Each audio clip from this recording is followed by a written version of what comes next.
Hello, मी सानिका।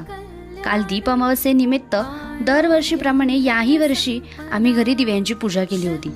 सर्वात आधी मोठ्या चौरंगावरती एक लाल कलरचा कपडा अंथरला व त्यावर एक छोटा चौरंग ठेवून त्यावरती बाप्पाची मूर्ती ठेवली।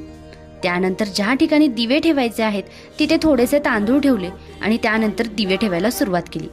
दिवे डायरेक्टली तांदळावर न ठेवता त्याखाली दिव्यांच्या आकाराची प्लेट ठेवली। आधी दोन्ही कोपऱ्यांना 2 समया ठेवल्या आणि त्यानंतर सगळे दिवे ठेवून घेतले। दिवे चौरंगावर ठेवण्याआधी मी दिव्यांना स्वच्छ घासून पुसून त्यामध्ये तेल आणि वात लावून ठेवलं होतं।